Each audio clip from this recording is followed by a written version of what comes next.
لا إله إلا الله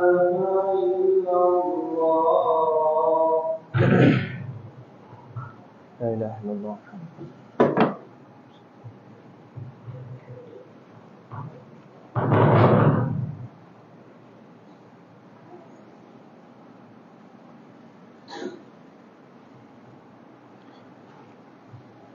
أعوذ بالله من الشيطان الرجيم. بسم الله الرحمن الرحيم. الحمد لله رب العالمين عدد خلقه ورضا نفسه وزنة عرشه ومداد كلماته. اللهم لا نحصي ثناء أنت كما أثنيت على نفسك.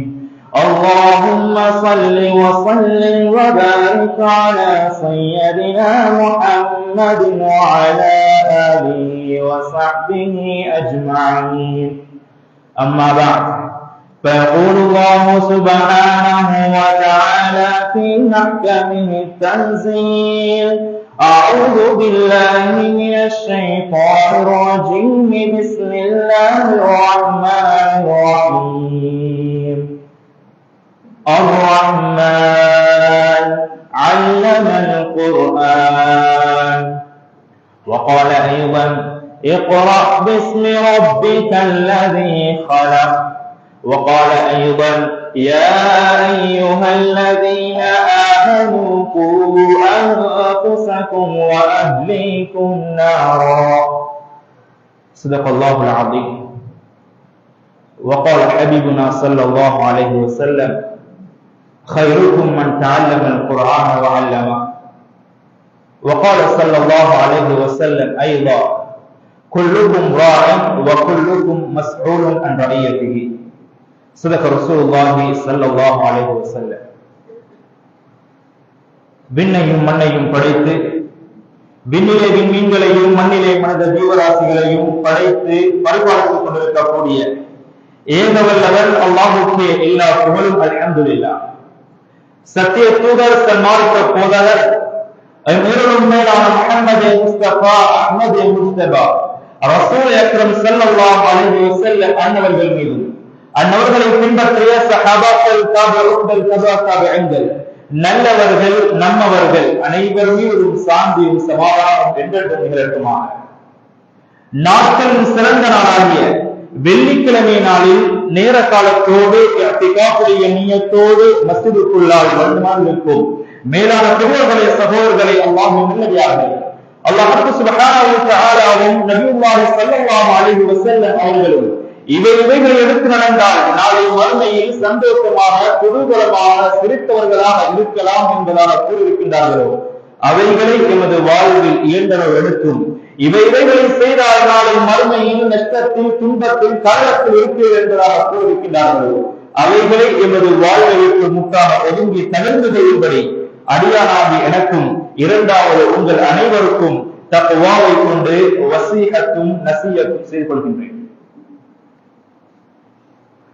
மேலான பெரியோர்களே, சகோதரர்களே, அல்லாஹ்வின் நல்லடியார்களே, இன்றைய குத்பாவின் தலைப்பாக மദ്രസാக்கள் இஸ்லாமிய சமூகத்தின் உயிர் நாடி என்கின்ற தலைப்பை இன்ஷா அல்லாஹ் ஒரு சில விடயங்களை ஞாபகப்படுத்துவதன் மூலமாக உங்களுடன் கலந்தாலோசிக்க நான் கடமைப்பட்டுள்ளேன். அன்பானவர்களே, அல்லாஹ்வின் நல்லடியார்களே, நாம் வாழ்கின்ற இந்த காலம் மிகவும் ஃபித்னாவுடைய ஜமான். எங்கே பார்த்தாலும் ஃபித்னாக்களும், மனாச்சாரங்களும், நட்டூழியங்களும், பாவங்களும் நிறைந்த ஒரு காலத்தில் வாழ்ந்து கொண்டிருக்கின்றோம். அன்பானவர்களே, குறிப்பாக ஒரு வீட்டுக்குள்ளால், ஒரு குடும்பத்துக்குள்ளால் இருக்க வேண்டிய ஒழுக்கவியல் இழந்தவர்களாக நாம் நீங்களும் வாழ்ந்து கொண்டிருக்கின்றோம்.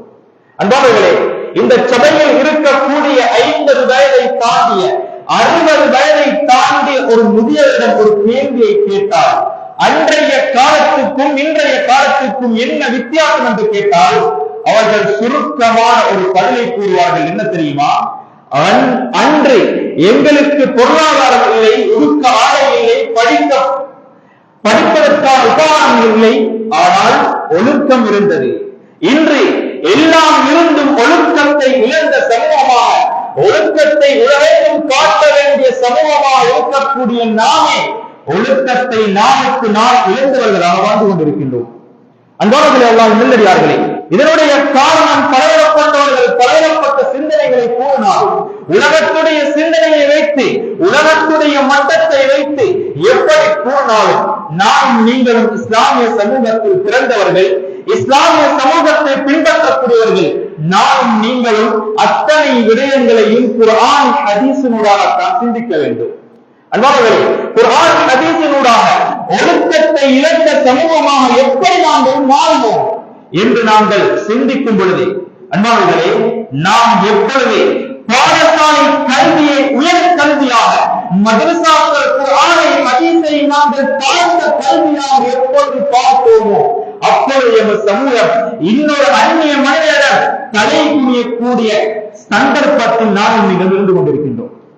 அன்பானவர்களே, எல்லாம் நல்லடியார்களே, மதரசாக்கள் என்றால் என்ன? குர்ஆனிய மதரசாக்களாக இருக்கலாம், ஹிஃபுல் மதரசாக்களாக இருக்கலாம், கிதாபுகள் ஓதிக் கொடுக்கக்கூடிய அரபு மதரசாக்களாக இருக்கலாம். இந்த மதரசாக்களுடைய நோக்கங்கள் என்ன?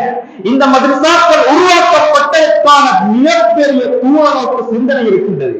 அன்பானவர்களே, அல்லாஹ் நல்லடியார்களே, இன்று எமக்குள்ளால் இருக்கக்கூடிய யஹூதியத்தையும் நஸ்ரானியத்தையும் தன்னுடைய வாழ்வில் கொண்ட நச்சு கருத்துக்களை பரப்பக்கூடிய லேபல் முஸ்லிம்களுடைய வாயால் வரக்கூடிய அதிகமான வார்த்தை மதரசாக்களை ஒழிக்க வேண்டும்.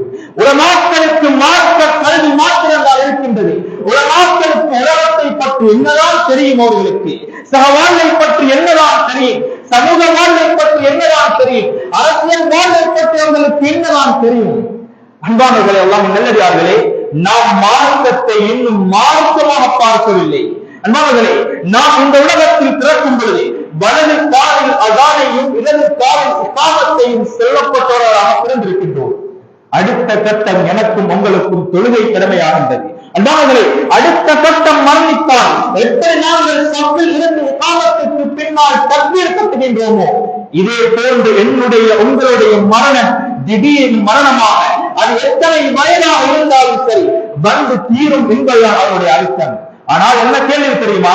இந்த இரண்டுக்கும் மத்தியில் பிறந்ததற்கும் மரணிப்பதற்கும் மத்தியில் இருக்கக்கூடிய வாழ்வை நீ எப்படி கழித்தாய் என்பதாக நாளை மஹ்ஷர் மைதானத்தில் என்னிடமும் உங்களிடம் கேள்வி கொடுத்த காத்திருக்கிறேன் அல்லாஹ் ரப்பல் ஆலமீன். அன்பானவர்களே, அல்லாஹ் நல்லடியார்களே, எனவே மார்க்கம் வேற, உலகம் வேற, மார்க்கம் வேற, அது வேற.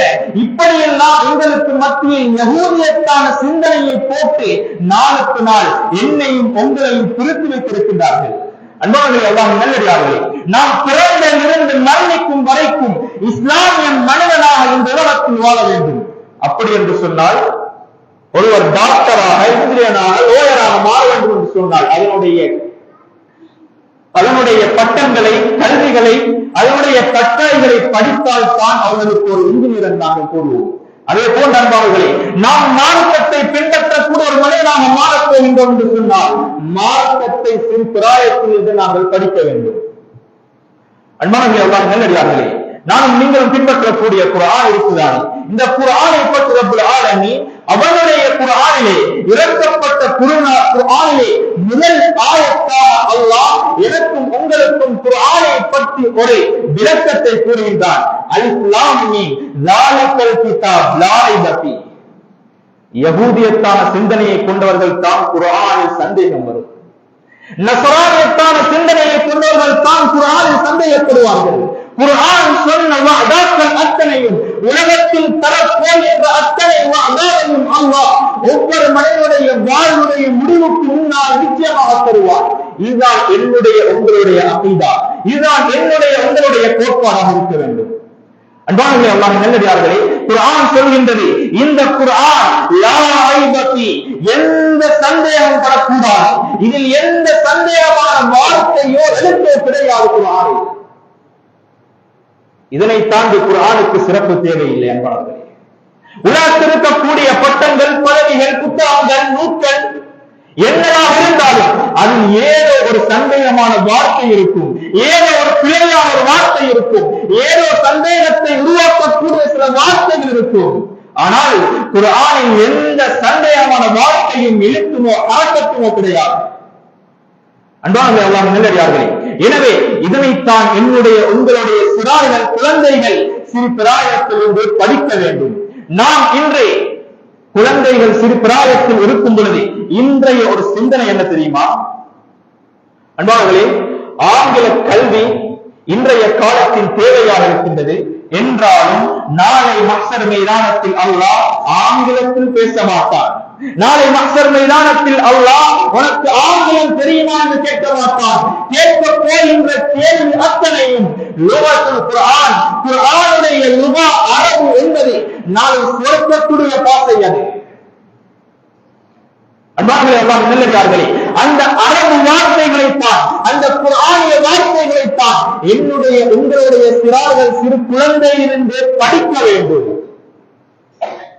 நாம் இன்று சிறு பிராயத்திலே மதரசாவுக்கு அனுப்பினோ இல்லையோ, பள்ளிக்கூடங்களாக இருக்கலாம், மதரசாவில் நடக்கக்கூடிய மதரசாக்களாக இருக்கலாம், மக்தபுகளாக இருக்கலாம், இன்னும் வந்திருக்கக்கூடிய தௌராக்களாக இருக்கலாம், அரபு மதரசாக்களாக இருக்கலாம்.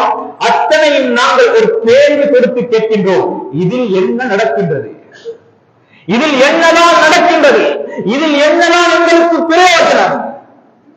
அன்பார்களே, இந்த கேள்வி நானும் நீங்களும் கேட்கக்கூடாது. யாரோ ஒரு முஸ்லிம் கேட்க வேண்டிய கேள்வி இது. யாரோ ஒரு காபிர் கேட்க வேண்டிய கேள்வி இது. யாரோ ஒரு அந்நிய மனிதன் கேட்க வேண்டிய கேள்வி இது. ஏன் இன்று இருக்கக்கூடிய மூத்தவர்கள் மார்க்கத்தை 50-60 பேரை தாண்டியவர்கள் மார்க்கத்தை மதரசாவில் படித்தார்கள், பள்ளிக்கூடங்களில் படித்தார்கள், வீட்டில் பெற்றோரை பார்த்து படித்தார்கள். நானும் நீங்களும் சிறு பிராயத்தில் மதரசாக்களுக்கு, அரபு மதரசாக்களுக்கு செல்வதற்கு முன்னால் கொள்கையை படித்த தந்தையும் தாயும் பார்த்து, கலிமாவை படித்த தந்தையும் தாயும் பார்த்து. ஆனால் இன்றைய உலகம் இந்த குழந்தைகள் எதிர்காலத்தில் ஒரு தந்தையாக, ஒரு எதிர்காலத்தில் ஒரு தலைவராக வாழும்போது அவனை சீர்குலைக்கக்கூடிய சிந்தனை எனக்கும் உங்களுக்கும் மத்தியில் கூட்டிருக்கின்றார். அன்பானவர்களே, அல்லாஹ் நல்லடியார்களே, கசப்பான சில உண்மைகள் என்ன தெரியுமா? இன்று உலகத்தில் சில இடங்களில் பாடசாலைக்காக, பாடசாலை கல்விகளுக்காக கட்டாயம் அதனை நாங்கள் கொடுக்க வேண்டும், காலத்தின் தேவை. என்றாலும் அதனை விட மிக முக்கியமான ஒரு பாடத்திட்டம் இருக்கும் என்று சொன்னால் குர்ஆனிய ஹதீஸுடைய பாடத்திட்டம் தான். இதனை தாண்டி யாருக்கும் புதிதாக எந்த சிந்தனையும் போட முடியாது. என்னதான் புதிய சிலபஸ்கள் வந்தாலும், உலகத்தில் அது என்னென்ன புதிய டெக்னாலஜிகள் வந்தாலும் குர்ஆனுக்கு அடிக்க எந்த வார்த்தை உலகத்தில் கிடையாது. இந்த யதார்த்தத்தை இஸ்லாமிய சமூகத்தில் இருக்கக்கூடிய நானும் நீங்களும் முதலாக விளங்க வேண்டும். இதனுடைய விளக்கத்தை நாங்கள் அந்நிய மனிதனுக்கு விளங்கப் கொடுக்க வேண்டும். அவன் சொல்வதெல்லாம் சரி என்று நானும் நீங்களும் இஸ்லாமிய சமூகத்தில் இருக்கக்கூடிய குர்ஆன் மதரசாக்களை கை நீட்டுவோம் என்று சொன்னால், அன்பானவர்களே, அல்லாஹ் நல்லடியார்களே, என்னுடைய உங்களுடைய மரணம் அல்லாஹ் பாதுகாக்க வேண்டும். என்னுடைய உங்களுடைய வீட்டுக்குள்ள யகூதிகள், நஸராக்கள், முஸ்லிமீன்கள், மஜூசியர் உருவாகுவார்கள். உலமாக்கள் சொல்வார்கள், அன்பானவர்களே, குர்ஆனை ஒதுக்கிவிட்டு பாடசாலை கல்வியாக இன்னொரு புதிதாக வந்திருக்கக்கூடிய கல்விகளை நீங்கள் தலைமை வைத்தால், இரண்டாவது பாடசாலை கல்வியாக அல்லது மூன்று நடக்கக்கூடிய பாடசாலை கல்விகளாக, அது ஸ்காலர்ஷிப்பாக இருக்கலாம், ஓரவராக இருக்கலாம், ஏரவராக இருக்கலாம், டிகிரிக்களாக இருக்கலாம், இன்னொரு வந்திருக்கக்கூடிய அத்தனையும் உலகத்தை சம்பாதிப்பதற்குத்தான். ஆனால் குர்ஆன் ஹதீஸுடைய பாடத்திட்டம் அன்பானவர்களே, மறுமைக்கு பின்னால், மரணத்துக்கு பின்னாலும் வலதும் சாலையும் என்ற உலகு சாலையான ஒரு குழந்தையை உருவாக்கக்கூடிய பாடத்திட்டம் தான் மதரசாக்களுடைய பாடத்திட்டம். எனவே நானும் நீங்களும் ஆரம்பமாக உள்ளத்தில் மதரசாக்களுடைய சிந்தனை இருக்கக்கூடிய அந்த நச்சு கருத்துக்களை தூக்கி ஆக்கிவிட்டு என்னுடைய உங்களுடைய பிள்ளைகள் எதிர்காலத்தில் சமூக தலைவராக வர வேண்டும் என்று சொன்னால் சமூக தலைவராக எல்லோருக்கும் வர முடியும்.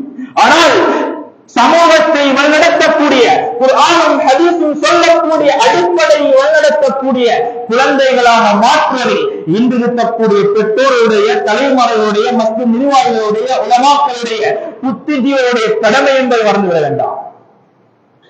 அன்பார்களே, அல்லாஹ் நல்லடியார்களே, அன்னார் ஸல்லல்லாஹு அலைஹி வஸல்லம் அவர்கள் சொன்னார்கள், குல்லுக்கும் ராயின், நீங்கள் ஒவ்வொருவரும் பொறுப்புதார்கள். பெற்றோராக இருந்தால் குழந்தைகளுக்கு பொறுப்புதார்கள். நபியர்கள் சொன்னார்கள், முரு அபுனாக்கும், உங்களுடைய பிள்ளைகளுக்கு அதாவது 7 வயது தொழுகையை நீங்கள் ஏவுங்கள். தொழுகையை ஏவுவென்றால் அந்த குழந்தை தொழுகையை பற்றியான சிறிய ஒரு அளவால் இருக்க வேண்டும், ஒரு அறிவாலும் இருக்க வேண்டும். இல்லை என்று சொன்னால் எப்படி நாங்கள் தொழுவது? அன்பானவர்களே, அல்லாஹ் நல்லடியார்களே, இந்த தொழுகையையும் கலிமாக்களையும் இன்னொரு அந்த அமல்களையும் பெற்றோருடைய கண்ணியத்தையும் சமூகத்துடைய கண்ணியத்தையும் உலமாக்களுடைய கண்ணியத்தையும் கற்றுக் கொடுக்கக்கூடிய ஒரு இடம், அதாவது ஒரு இடம் இருக்கும் என்று சொன்னால், ஒரு மைய நிலை இருக்கும் என்று சொன்னால் அது குர்ஆன் மதரசாக்கள் என்பதை மறந்துவிட வேண்டாம். அன்பானவர்களே, அல்லாஹ் நல்லடியார்களே, அல்லாஹ் ஸல்லல்லாஹு அலைஹி வஸல்லம் அவர்கள் இஸ்லாத்துடைய ஆரம்ப காலம், இஸ்லாத்துடைய சில சஹாபாக்கள் வந்து கொண்டிருக்கின்றார்கள். இஸ்லாத்துக்கு புதிதாக சஹாபாக்கள் வந்து கொண்டிருக்கின்றார்கள். இப்போது நபியர்கள் கேட்கின்றார்கள், எமக்கு ஒரு மதரசா ரீதியான ஒரு பாட சிலபஸை செய்வதற்கு அல்லாஹ்வுடைய வழி வந்து கொண்டிருக்கின்றது. இதனை சமூகத்துக்கு கொடுப்பதற்கான ஒரு மைய நிலை எங்களுடைய பாசையில் சொல்வதா இருந்தால் குர்ஆன் மதரசா போன்ற ஒரு இடம் தேவை என்று சொன்ன நேரத்தில் 15 வயதை அடைந்த அர்க்கம் ரலியல்லாஹு தஆலா அன்ஹு கையை உயர்த்தி, யா ரசூலல்லாஹ், என்னுடைய வீட்டை உங்களுடைய மதரசாவுக்காக எடுத்துக் கொள்ளுங்கள். அதுதான் இஸ்லாத்துடைய முதல் மதரசா தாரு அர்க்கம் என்று சொல்லக்கூடியது. அன்பானவர்களே, அல்லாஹ்வின் நல்லடியார்களே, அதனைத் தொடர்ந்து நபி அவர்கள் இஸ்லாத்தை மக்காவில் பரப்பிக் கொண்டிருக்கின்றார்கள். முஸ்அப் பின் உமைர் ரலியல்லாஹு தஆலா அவர்களை அல்லாஹ் ஸல்லல்லாஹு அலைஹி வஸல்லம் அவர்கள் மதீனாவுக்கு அனுப்புகின்றார்கள். நபி அவர்கள் ஹிஜ்ரத் செய்வதற்கு முன்னால் அங்கே முஸ்அப் ரலியல்லாஹு அன்ஹு அவர்கள் அன்றைய காலத்தில் இஸ்லாத்தை பற்றி எதனை படித்திருந்தார்களோ, குர்ஆனுடைய சில விடயங்களை படித்திருந்தார்கள். அங்கே முஸ்அப் பின் உமைர் ரலியல்லாஹு தஆலா அவர்கள் ஒரு மதரசாவை நடத்தினார்கள். மதரசத்து முஸ்அப் பின் உமைர் என்று அழைக்கப்படுகின்றது. அன்பானவர்களே, அல்லாஹ் நல்லடியார்களே, அப்படியே வாலியாக வந்து இன்று வரைக்கும் குர்ஆனையும் ஹதீஸையும் பாதுகாக்கக்கூடிய ஒரு மைய நிலையாகத்தான் இந்த மதரசாக்கள் காணப்படுகின்றது. மதரசாக்கள் இல்லை என்று சொன்னால், குர்ஆனிய மதரசாக்கள் இல்லை என்று சொன்னால், அரபு மதரசாக்கள் இல்லை என்று சொன்னால், உங்களுடைய பிள்ளைகள் யஹூதியாக, நஸரானியாக, மஜூசியாக, இன்னொரு அந்நிய வாழ்க்கையில் இருக்கக்கூடிய அந்நிய வாழ்க்கையை ஒரு சமூகம் வாழ்ந்து கொண்டிருக்கும்.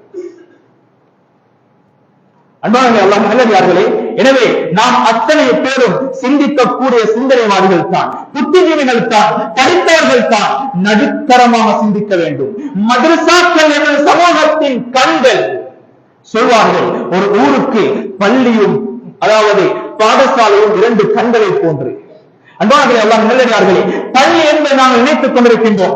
மஸ்ஜித் என்பதை ஐவேளை தொழுகைக்காக, அதே போன்று இன்னொரு தஅவத்துடைய விடயங்களுக்காக, அதே போன்று குத்பா நிகழ்த்துவதற்காக வேண்டி பெருநாளுடைய தொழுகைகள், ஜனாஸா தொழுகைகள். இதற்கு மாத்திரமல்ல, இஸ்லாமிய வரலாற்றை போட்டு பாருங்கள். ஒரு குபா மஸ்ஜித், அன்பானவர்களே, அல்லாஹ் நல்லடியார்களே, அன்றைய காலத்தில் இருந்து எமது மஸ்ஜிதுக்கு பக்கத்தால் தான் மதரசாக்கள் இருந்தது. எந்த இடத்தில் பள்ளிகள் இருக்குமோ, எந்த இடத்தில் மஸ்ஜிதுகள் இருக்குமோ, அதை ஒட்டிய ஒரு குர்ஆன் மதரசா அன்றைய காலத்திலிருந்து இருக்கிறது. எமது ஊரிலும் இருக்கிறது, அல்ஹம்துலில்லாஹ், இல்லை என்று கூறவில்லை. ஆனால் என்ன ஒரு கவலை தெரியுமா? நான் ஒரு உலமாவாக இருந்து பேசவில்லை, நான் ஒரு ஆளுமாக இருந்து பேசவில்லை, உங்களோடு இருக்கக்கூடிய ஒரு பொதுவானாக பேசுகின்றேன். ஒவ்வொரு பெற்றோருடைய உள்ளத்தில் இருக்கக்கூடிய மிக முக்கியமான ஒரு கவலை என்ன தெரியுமா? என்னுடைய பிள்ளை அல்ஹம்துலில்லாஹ் பாடசாலை கல்வி அழகாக கற்றுக் கொண்டிருக்கின்றது, ஆனால் குர்ஆனிய கல்வி கேள்விக்குறியாக இருக்கின்றது. அன்பானவர்களே, வயதில் மூத்தவர்கள், வாலிபர்கள், சமூகத்தில் இருக்கக்கூடியவர்கள், சமூக தொண்டர்கள், சமூகத்துக்காக உழைக்கக்கூடியவர்கள், நாம் அனைவரும் கைகோர்க்க வேண்டும். யாரும் யாரையும் கையிடக்கூடாது. அவர்களுடைய குறை இவர்களுடைய குறை, மஸ்ஜித் நிர்வாகிகளுடைய குறை, ஒரு நாட்டுடைய குறை, பிள்ளைகளை வளர்க்கத் தெரியாத பெற்றோருடைய குறை. யாரும் குறையை இன்னொருவருடன் கை நீட்டினால் அந்த இடத்தில் பிரச்சனை நிற்கும். ஆனால் அத்தனை பேரும் சமூகத்திற்கு முன்னால் இருக்கக்கூடிய நாம், சமூகத்தை வழிநடத்தக்கூடிய நாம் கை கோர்த்தால் இன்ஷா அல்லாஹ் எதிர்காலத்தில் நல்ல ஒரு சந்ததியை உருவாக்க முடியும். அன்பானவர்களே, அல்லாஹ் நல்லடியார்களே, குர்ஆனுடைய ஹதீஸை நிறைவு சொன்ன போனால், நீங்கள் உலகத்தில் எந்த கல்வியை, பட்டத்தை, பதவியை கொடுத்தாலும் குர்ஆனை கொடுக்கவில்லையா, நீங்கள் வயதில் மூத்தவர்களாக இருக்கும்போது உங்களை தூக்கி வீசக்கூடிய குழந்தைகள் தான் உங்களுக்கு மக்கள் உருவாகுவார்கள். அன்பார்களே, அல்லாஹ் நல்லடியார்களே, எனவே சிந்திப்போம், சிந்தித்து செயற்படுவோம். இருக்கக்கூடிய காலம் மிகவும் பொக்கிஷமான காலங்கள். எனது குழந்தைகள் நாளுக்கு நாள் எங்களையே சிந்திக்க தொடங்கிவிட்டார்கள். அன்றைய காலத்தில் இருந்த வயதில் மூத்தவர்கள் சொல்வதை போன்று இன்றைய சிறார்கள் சொல்வதில்லை. அவர்கள் பார்க்கின்ற பார்வையிலே எத்தனை யதார்த்தம், அவர்கள் பேசுகின்ற பேச்சிலே எத்தனை யதார்த்தம். அன்பானவர்களே, எனவே குர்ஆனையும் ஹதீஸையும் முன்னிலைப்படுத்துவோம், குர்ஆனுக்கு நேரம் கொடுப்போம். அதற்காக நாங்கள் மசூராக்களை செய்வோம். ஊரில் இருக்கக்கூடிய மதரசாக்கள், குர்ஆன் மதரசாக்கள், அரபு மதரசாக்களை எப்படி மேம்படுத்துவது என்பதற்காக நாம் நீங்களும் கை கோர்ப்போம். இல்லை என்று சொன்னால் அல்லாஹ் என்னையும் உங்களையும் பாதுகாக்க வேண்டும். உங்களுடைய மரணத்திற்கு பின்னால் எந்த வீட்டில் குர்ஆனை கொடுக்கவில்லையோ, எந்த வீட்டில் ஹதீஸை கொடுக்கவில்லையோ, எந்த வீட்டில் மார்க்க கல்வியை கொடுக்கவில்லையோ, நாம் இந்த சமூகத்தில் பார்த்துக் கொண்டிருக்கின்றோம். ஒவ்வொரு பெற்றோருடைய மரணத்திற்கு பின்னாலும் சொத்துக்களுக்காக சண்டை பிடித்து குடும்பம் பிரிந்து கதையில் இருக்கக்கூடிய பெற்றோருக்காக துஆ செய்வது ஒரு புறம் இருக்க, நாளுக்கு நாள் பதுவா செய்யக்கூடிய குழந்தைகள் நமக்கு மத்தியில் உருவாகி இருக்கின்றார்கள்.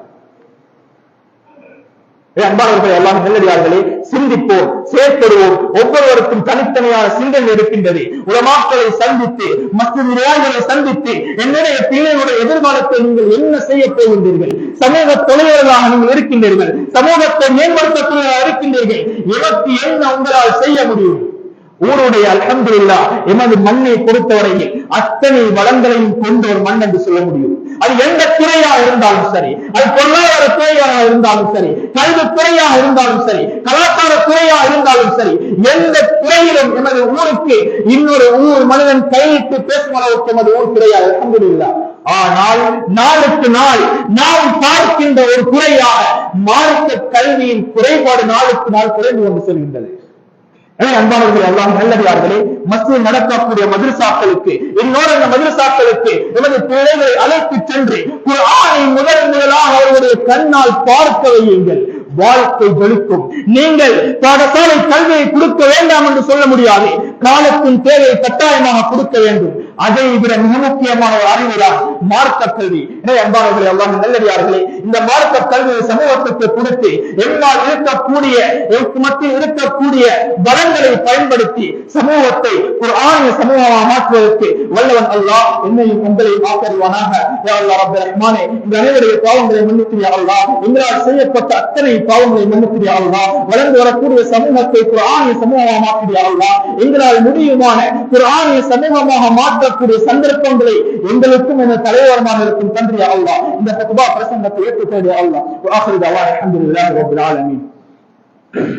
الحمد لله رب العالمين، عدد خلقه ورضا نفسه وزنة عرشه ومداد كلماته. اللهم لا نحصي ثناء انت كما اثنيت على نفسه. اللهم صل وسلم وبارك على سيدنا محمد وعلى اله وصحبه اجمعين. اما بعد، فيا عباد الله، اوصيكم ونفسي اولا بتقوى الله، فان التقوى تنجيكم من عذاب عليم وتدخلكم الجنه. وعليكم بالطاعه ومن يطع الله ورسوله فقد فاز فوزا عظيما. وعليكم بالاحسان فان الله يحب المحسنين. واياكم والكذب فان الكذب يهدي الى الفجور، فان الفجور يهدي الى النار. فإن الله تعالى يقول وهو أصدق القائلين: فإذا قرأت القرآن فاستعذ بالله من الشيطان الرجيم. بسم الله الرحمن الرحيم.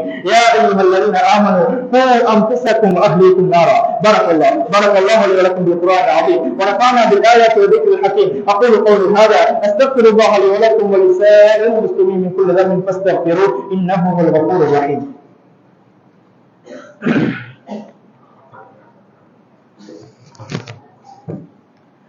الحمد لله رب العالمين، الصلاة والسلام على سيدنا محمد وعلى آله وصحبه أجمعين. أما بعد، فيا عباد الله، أوصيكم ونفسي أولا بتقوى الله، وأحذركم يوما عبوسا قمطريرا. واعلموا عباد الله أن الله أمركم أمرا عظيما، وبدأ بنفسه تعظيما، وثنى بملائكته برسله تكريما. وقال جل جلاله وعظيما: إن الله وملائكته يصلون على النبي يا أيها الذين آمنوا صلوا عليه وسلموا تسليما. اللهم صل وسلم وبارك على سيدنا محمد وعلى آله وصحبه أجمعين. قال النبي صلى الله عليه وسلم في الخطبة المباركة: أدعو أمتي لأمة أبو بكر وأشدهم في أمر الله عمر وأسلمهم حياء عثمان وأقواهم علي رضي الله تعالى عنهم أجمعين. وفاطمة سيد نساء أهل الجنة، الحسن والحسين سيدا شباب أهل الجنة، والهرزة أسد الله وأسد رسوله صلى الله عليه وسلم. اللهم اغفر الأباس وربه مغفرة ظاهرة باطنة لا تغادر ذنبا. الله في أصحابي لا تتخذهم غرضا من بعدي، فمن أحبهم فبحبي أحبوه ومن أبغضهم فببغضي أبغضهم. خير القرون قرني ثم الذين يلونهم ثم الذين يلونهم. اللهم اغفر للمؤمنين والمؤمنات